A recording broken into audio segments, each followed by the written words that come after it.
بسم اللہ الرحمن الرحیم۔ السلام علیکم دوستو، اس ویڈیو میں ہم آپ کو بتائیں گے حضرت موسیٰ علیہ السلام کے مکمل قصے کے بارے میں۔ ویڈیو کے ساتھ آخر تک لازمی بنے رہیے گا، اور چینل پر نئے ہیں تو لائک اینڈ سبسکرائب ضرور کر لیجیے گا، جزاک اللہ۔ قرآن مجید میں سب سے بڑا واقعہ حضرت موسیٰ علیہ السلام کا واقعہ ہے۔ آپ علیہ السلام کا قصہ قرآن مجید کی 73 سورتوں میں جا بجا آیا ہے۔ آپ علیہ السلام اللہ کے پیغمبر تھے۔ اللہ تعالیٰ سورۃ القصص سورہ 1-3 میں فرماتے ہیں، طاسین میم، یہ روشن کتاب کی آیات ہیں۔ ہم آپ کے سامنے موسیٰ اور فرعون کا صحیح واقعہ بیان فرماتے ہیں ان لوگوں کے لیے جو ایمان رکھتے ہیں۔ ان آیات میں اہل ایمان کے لیے نصیحت اور یاد دہانی ہے، جبکہ انہی آیات میں فاسق، نافرمان اور لوگوں کے لیے ڈراوا اور وعید ہے۔ موسیٰ علیہ السلام اللہ تعالیٰ کے مخلص پیغمبر ہیں۔ انہیں اللہ تعالیٰ سے ہم کلام ہونے کا شرف بھی حاصل ہے۔ اللہ تعالیٰ نے آپ علیہ السلام کا ذکر سورہ مریم آیت 51 میں ان الفاظ میں کیا ہے، اس قرآن میں موسیٰ کا ذکر بھی کیجیے جو چنا ہوا اور رسول اور نبی تھا۔ آپ علیہ السلام کا نسب نامہ اس طرح ہے، موسیٰ بن عمران بن قاہث بن لاوا بن یعقوب بن اسحاق بن ابراہیم۔ آپ کے اور یعقوب علیہ السلام کے درمیان زیادہ فاصلہ نہیں ہے۔ موسیٰ علیہ السلام سانولے رنگ کے تھے، کافی تنومن اور لہیم شہیم تھے، قوت اور ہمت والے تھے، حتیٰ بعض نے لکھا ہے ان میں 10 لوگوں کی طاقت موجود تھی۔ آپ علیہ السلام کی زبان میں لکنت تھی۔ سورۃ زخرف آیت 52 میں اللہ تعالیٰ نے فرعون کی زبانی یہ بات نقل کی ہے، کیا میں بہتر نہیں ہوں نسبت اس کے جو بے توقیر ہے اور صاف بول بھی نہیں سکتا۔ آپ علیہ السلام کبھی کبھی بات کرتے ہوئے اٹک جاتے تھے، لیکن یہ بات نبی ہونے میں معنی نہیں رکھتی۔ سورۃ القصص آیت نمبر 34 میں ہے، اور میرا بھائی ہارون مجھ سے بہت زیادہ فصیح زبان والا ہے۔ آپ علیہ السلام کی گفتگو میں روانی نہیں تھی، یہی وجہ ہے کہ آپ علیہ السلام نے ہارون علیہ السلام کے ذریعے مدد مانگی۔ اس کی تفصیل یوں ہے، بنی اسرائیل یعنی سیدنا یعقوب علیہ السلام کی اولاد میں سیدنا یوسف علیہ السلام کے زمانے میں فلسطین سے مصر کی جانب نقل مکانی کی، جیسا کہ ہم نے قصہ یوسف کے آخر میں ذکر کیا ہے۔ سورہ یوسف آیت 99 میں ہے، یوسف نے اپنے ماں باپ کو اپنے پاس جگہ دی۔ اسی طرح سورہ یوسف آیت 100 میں ہے، اور اس نے اپنے ماں باپ کو اپنے تخت پر اونچا بٹھایا اور سب اس کے سامنے سجدے میں گر گئے۔ سیدنا یعقوب علیہ السلام سے ان کی بیوی اور ان کے صاحبزادے تھے، سب کے سب ہجرت کر کے یوسف علیہ السلام کے پاس مصر پہنچ گئے۔ یوسف علیہ السلام مصر کے حاکم تھے، وہ وہیں رہائش پذیر ہو گئے۔ جب وہ مصر میں داخل ہوئے تھے تو ان کی تعداد 80 تھی، پھر ان کی تعداد بڑھتی گئی اور یہ زیادہ ہوتے چلے گئے، یہاں تک کہ جب حضرت موسیٰ علیہ السلام انہیں لے کر مصر سے باہر نکلے تو ان کی تعداد تقریباً 6 لاکھ کے قریب تھی، اور یہ سب یوسف علیہ السلام کے عہد کے بعد ہوا۔ اس آیت مبارکہ میں بیک وقت 2 خبریں، 2 احکامات اور 2 بشارتیں ہیں، یعنی ہم نے موسیٰ علیہ السلام کی ماں کو وحی کی کہ اسے دودھ پلاتی رہے، یہ 2 خبریں ہیں، اور جب تجھے محسوس ہو تو اسے دریا میں بہا دے، یہ 2 حکم ہیں، کوئی خوف نہ کھا اور کوئی غم نہ کر، ہم اسے یقیناً تیری طرف لوٹانے والے ہیں اور اسے اپنے پیغمبروں میں سے ایک پیغمبر بنانے والے ہیں، یہ 2 بشارتیں ہیں۔ اور پھر واقعی تلاش شروع ہو گئی، بنی اسرائیل پر سختی کی گئی، اور موسیٰ علیہ السلام کی ماں نے اللہ کے حکم کے مطابق بچے کو صندوق میں رکھا اور دریا میں چھوڑ دیا۔ ساتھ ہی موسیٰ علیہ السلام کی بہن سے کہا، تو بھی اس کے ساتھ پیچھے پیچھے چلتی جا۔ چنانچہ وہ دریائے نیل کی موجوں میں چلے گئے اور ان کی بہن کنارے کنارے چلی، اپنے بھائی کی نگرانی کرتی جا رہی ہے کہ دریا میں ڈالنے کے بعد کیا بنتا ہے۔ اللہ تعالیٰ سورہ قصص آیت 11 میں فرماتے ہیں، موسیٰ علیہ السلام کی والدہ نے ان کی بہن سے کہا، تو اس کے پیچھے پیچھے جا، تو وہ اسے دور ہی سے دیکھتی رہی اور فرعونیوں کو اس کا علم بھی نہ ہوا۔ صندوق بہتا ہوا فرعون کے محل کے قریب آ ٹھہرا۔ محلات دریائے نیل کے کنارے تھے۔ اللہ تعالیٰ سورہ قصص میں فرماتے ہیں، آخر فرعون کے آدمیوں نے صندوق اٹھا لیا، آخرکار یہی بچہ ان کا دشمن ہوا اور ان کے رنج کا باعث ہوا۔ اب وہ اس کی بھلائی چاہ رہے ہیں، لیکن وہی فرعونیوں کے لیے وبال جان بننے والا تھا۔ اللہ سورہ قصص آیت 8 میں فرماتے ہیں، کچھ شک نہیں فرعون اور حامان ان کے لشکر تھے، خطا کار۔ فرعون کی بیوی نے فوراً پہچان لیا کہ یہ بچہ بنی اسرائیل میں سے ہے، چنانچہ اس نے کہا یہ تو میری اور تیری آنکھوں کی ٹھنڈک ہے، اسے قتل نہ کرو، بہت ممکن ہے یہ ہمیں کوئی فائدہ پہنچائے یا ہم اسے اپنا بیٹا ہی بنا لیں۔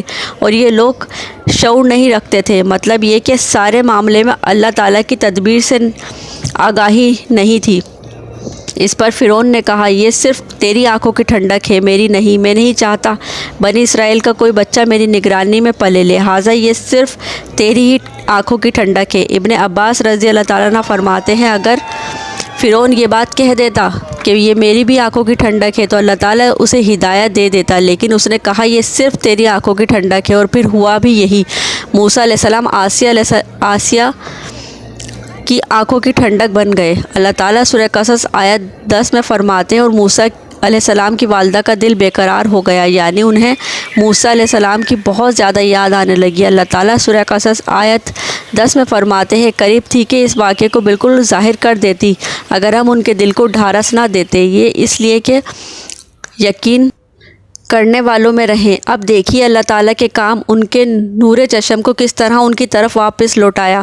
بچہ جب محل میں پہنچا تو اس نے دودھ کے لیے رونا شروع کر دیا۔ اس کے پاس دودھ پلانے والیاں لائی گئیں، لیکن بچے نے کسی عورت کا دودھ نہ پیا۔ آخر وہ بچے کو اٹھا کر باہر لائے۔ اللہ آیت 12 میں فرماتے ہیں اور ان کے پہنچنے سے پہلے ہم نے موسیٰ پر دائیوں کا دودھ حرام کر دیا تھا۔ جو عورت بھی آپ علیہ السلام کو دودھ پلانے کی کوشش کرتی ناکام ہو جاتی۔ اب ظاہر یہ ہے کہ رکاوٹ تو اللہ تعالیٰ کی طرف سے تھی، کوئی بھی دودھ پلانے میں کامیاب نہ ہوا۔ ادھر موسیٰ علیہ السلام کی بہن دور کھڑی یہ سب کچھ دیکھ رہی تھی۔ سورہ قصص آیت 12 میں ہے یہ کہنے لگی کہ میں تمہیں ایسا گھرانہ نہ بتاؤں جو اس بچے کی تمہارے لیے پرورش کرے اور ہوں بھی وہ اس بچے کے خیر خواہ۔ انہوں نے پوچھا اے بچی تو کیسے جانتی ہے کہ وہ اس بچے کی خیر خواہی کریں گے؟ بچی نے جواب دیا اس لیے کہ وہ ایک غریب گھرانہ ہے، جب انہیں معلوم ہوگا کہ یہ بچہ فرعون کے گھر سے آیا ہے تو انہیں انعام و اکرام ملنے کی امید رہے گی۔ اس گھر میں ایک نیک سیرت خاتون ہے، وہ اس بچے کو باخوشی دودھ پلانا قبول کرے گی۔ انہوں نے کہا چلو ٹھیک ہے۔ چنانچہ آپ کی بہن انہیں گھر لے آئیں۔ والدہ محترمہ نے بچے کو دودھ پلایا تو آپ علیہ السلام نے فوراً دودھ پینا شروع کر دیا۔ سیدہ آسیہ نے ان کی طرف پیغام بھیجا کہ وہ محل میں آ جائیں اور جب تک بچہ دودھ پیتا رہے وہ اس کے پاس محل ہی میں رہیں، لیکن موسیٰ علیہ السلام کی ماں نے انکار کر دیا۔ انہوں نے کہا میرے اہل و عیال ہیں، میرے خاوند بھی ہیں، لہٰذا ان کے ہوتے ہوئے میں گھر نہیں چھوڑ سکتی۔ اب چونکہ بچے نے کسی اور کا دودھ پینا قبول نہیں کیا تھا اس لیے وہ خود بچے کو لے کر آتے تھے۔ اس طرح موسیٰ علیہ السلام کی والدہ کا بہت احترام ہونے لگا۔ فرعون کے ہر کارے تحفے تحائف ان کے گھر لانے لگے۔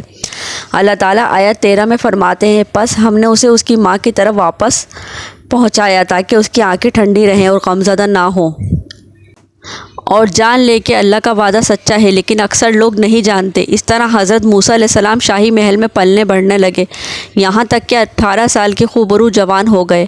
اللہ تعالیٰ آیت 14 میں فرماتا ہے اور جب موسیٰ علیہ السلام اپنی جوانی کو پہنچ گئے اور پورے توانا ہو گئے تو ہم نے انہیں علم و حکمت عطا فرمائی۔ نیکی کرنے والوں کو ہم اسی طرح بدلہ دیا کرتے ہیں۔ وقت گزرتا رہا۔ ایک روز آپ علیہ السلام ایسے وقت اپنے راستے سے گزر رہے تھے جس وقت عموماً لوگ اپنے گھروں میں سے نہیں نکلا کرتے تھے۔ کہا جاتا ہے وہ دوپہر کا وقت تھا۔ آپ علیہ السلام شہر میں داخل ہوئے، لوگ غفلت میں تھے، لوگ اکا دکا باہر تھے۔ آپ علیہ السلام نے 2 آدمیوں کو لڑتے جھگڑتے دیکھا۔ ان میں سے ایک بنی اسرائیل کا تھا، دوسرا فرعون کی قوم سے تھا، یعنی مصری تھا۔ آپ علیہ السلام کی قوم والے نے اپنے دشمن کے خلاف آپ علیہ السلام سے مدد مانگی۔ آپ علیہ السلام کی حمیت نے جوش مارا۔ آپ علیہ السلام نے دیکھا مصری اس کمزور اسرائیلی کو پکڑے ہوئے تھا۔ بس موسیٰ علیہ السلام نے آگے بڑھ کر مصری کی تھوڑی پر مکہ دے مارا۔ آپ علیہ السلام کا مقصد تو بس اسرائیلی کی مدد کرنا تھا، لیکن موسیٰ علیہ السلام میں بہت قوت تھی، اس لیے ایک ہی مکہ لگنے سے مصری کا کام تمام ہو گیا۔ سورہ قصص آیت 15 میں ہے پس موسیٰ نے اس کے مکہ مارا جس سے وہ مر گیا۔ موسیٰ علیہ السلام کو بہت تعجب ہوا کہ یہ کیا ہو گیا، ان کا قتل کرنے کا کوئی ارادہ نہیں تھا۔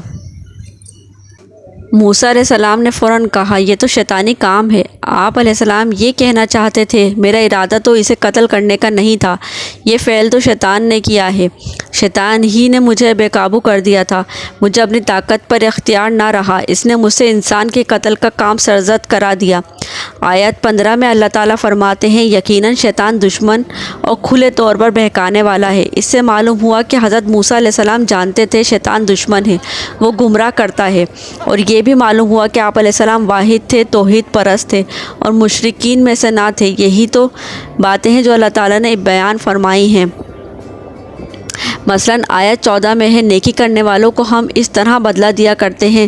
آپ علیہ السلام ایمان پر تھے۔ آپ علیہ السلام نے اللہ تعالیٰ سے اس طرح ہو جانے والے گناہ کی معافی مانگی، اللہ تعالیٰ کے حضور دعا کی، جیسے کہ آیت 16 میں آتا ہے۔ پھر کہنے لگا اے پروردگار، میں نے خود اپنے اوپر ظلم کیا، تو مجھے معاف فرما دے۔ اللہ نے اسے بخش دیا، اور بخشنے والا بہت مہربانی کرنے والا ہے۔ یہ گناہ بلا ارادہ ہوا تھا، خطا تھی۔ پھر آپ علیہ السلام نے ان الفاظ میں اللہ سے وعدہ کیا، کہنے لگا اے میرے رب، جسے تو نے مجھ پر یہ کرم کیا ہے، میں بھی اب ہرگز کسی گناہگار کا مددگار نہیں بنوں گا۔ آپ علیہ السلام کا مطلب یہ تھا کہ باری تعالیٰ آپ نے مجھے معافی دے کر مجھ پر کرم کیا۔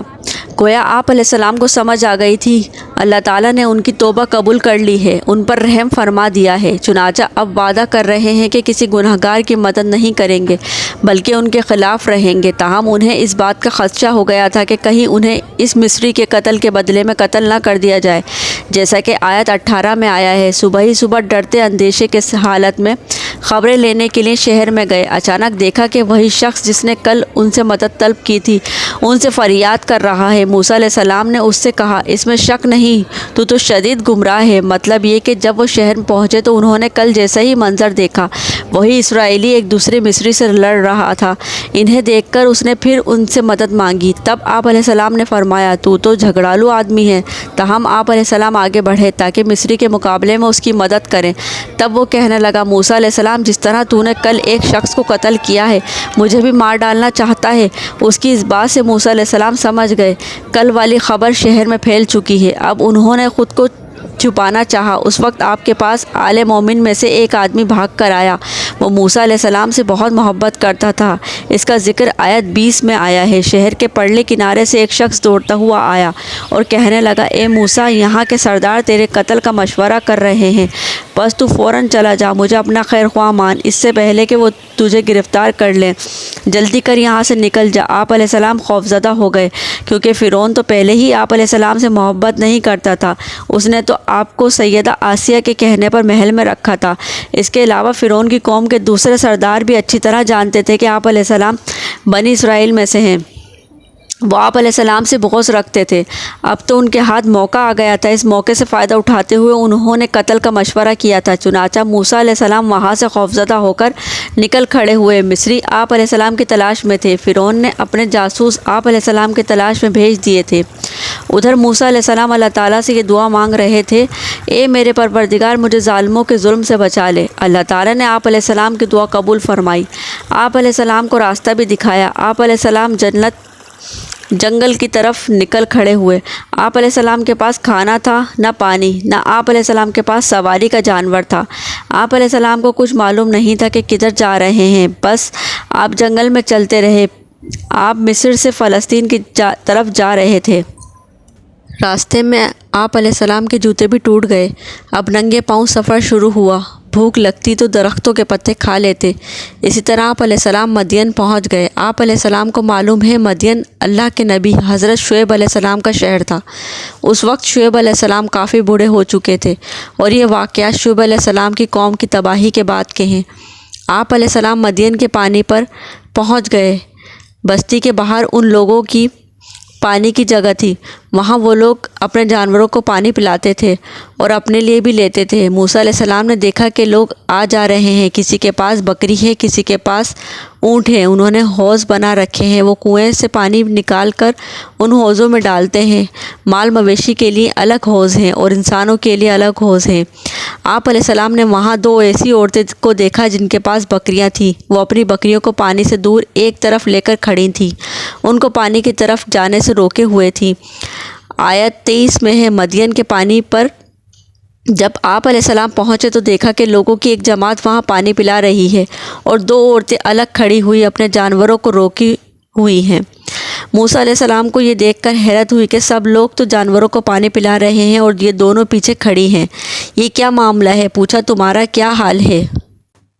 یعنی تم اپنی بکریوں کو پانی کیوں نہیں پلا رہی؟ آیت 23 میں آتا ہے، وہ بولی جب تک یہ چرواہے واپس نہ لوٹ جائیں گے ہم اب پانی نہیں پلاتی، اور ہمارے والد بہت بڑی عمر کے بوڑھے ہیں۔ مطلب یہ کہ اتنی بڑی بھیڑ میں ہم کیسے داخل ہوں؟ یہ سن کر موسیٰ علیہ السلام آگے بڑھے، قوت سے ان لوگوں کو پیچھے ہٹایا اور پانی نکال کر ان کی بکریوں کو پلایا۔ پھر ایک درخت کے سائے تلے آ بیٹھے اور یوں دعا کرنے لگے، اے پروردگار، تو جو کچھ تو میری طرف اتارے میں اس کا محتاج ہوں۔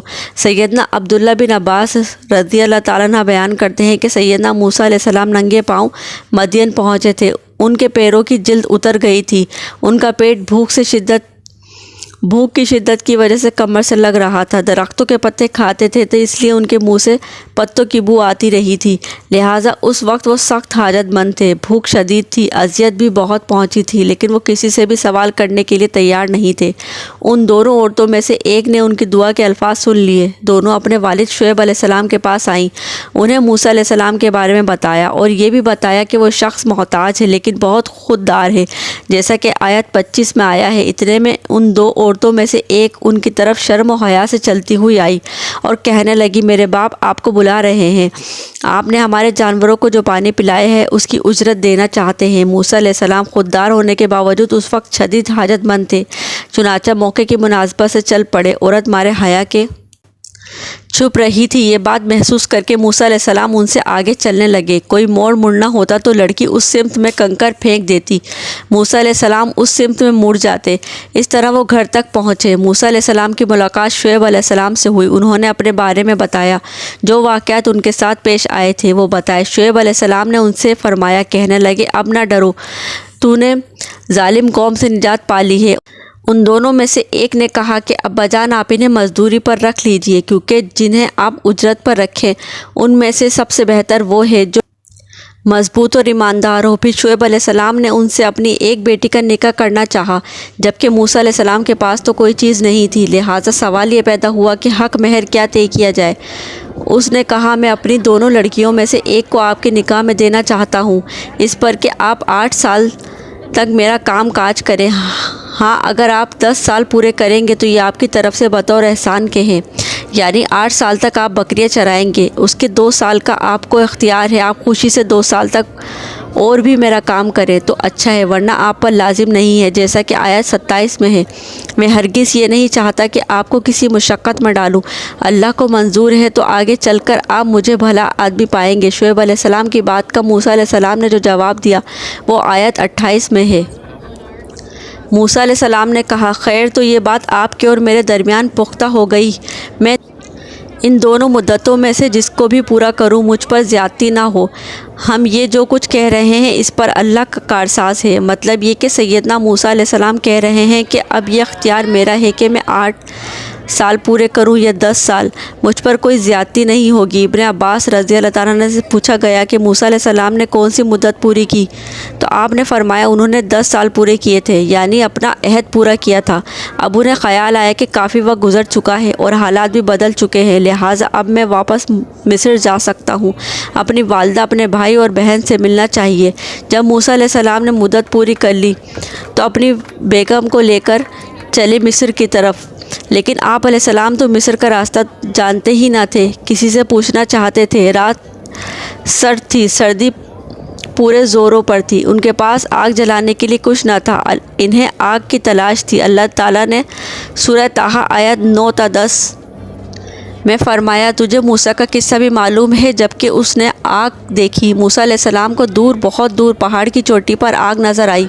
آپ علیہ السلام نے آگ دیکھی تو اپنے گھر والوں سے کہا، مجھے آگ دکھائی دی، بہت ممکن ہے کہ انگارہ تمہارے پاس لاؤں یا آگ کے پاس سے راستے کی اطلاع پاؤں۔ جب موسیٰ علیہ السلام آگ کے قریب پہنچ گئے تو وہاں ایک عجیب ہی نظارہ تھا۔ قرآن کریم میں اور بھی کئی منظر بیان فرمائے ہیں، لیکن یہ منظر سب سے منفرد تھا۔ یہ آگ نہیں تھی بلکہ بہت بڑے کانٹے دار درخت کے اندر سے نور نکل رہا تھا، یا یوں کہہ لیں کہ درخت سے آگ کے شعلے نکل رہے تھے۔ موسیٰ علیہ السلام بہت حیران ہوئے، ذرا اور قریب ہوئے تو درخت اور زیادہ منور نظر آنے لگا۔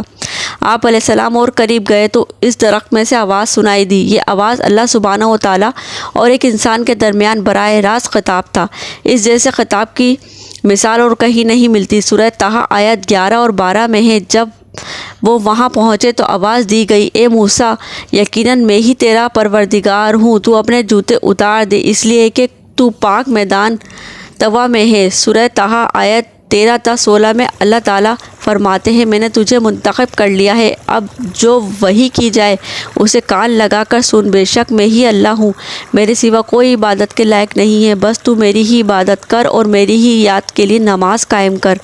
قیامت یقیناً آنے والی ہے جس کو میں پوشیدہ رکھنا چاہتا ہوں تاکہ ہر شخص کو وہ بدلہ دیا جائے جو اس نے کوشش کی ہو، بس اب اس کے یقین سے کوئی شخص تجھ کو روک نہ دے جو اس پر ایمان نہ رکھتا ہو اور اپنی خواہش کے پیچھے پڑا ہو، ورنہ تو ہلاک ہو جائے گا۔ اللہ نے براہ راست ان سے کلام فرمایا، ان سے خطاب کیا اور اپنی عظمت کو ان کے سامنے ظاہر کر دیا۔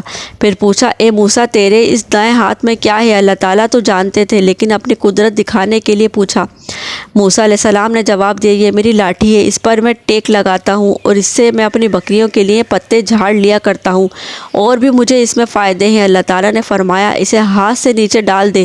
جو ہی موسیٰ علیہ السلام نے نیچے گرائی وہ سانپ بن کر دوڑنے لگا۔ سورہ قصص آیت 21 میں ذکر یوں آیا ہے کہ اور یہ آواز بھی آئی، اپنی لاٹھی ڈال دو، اور جب اس کو دیکھا تو وہ سانپ کی طرح پھنپھنا رہی تھی۔ جزاک اللہ خیر۔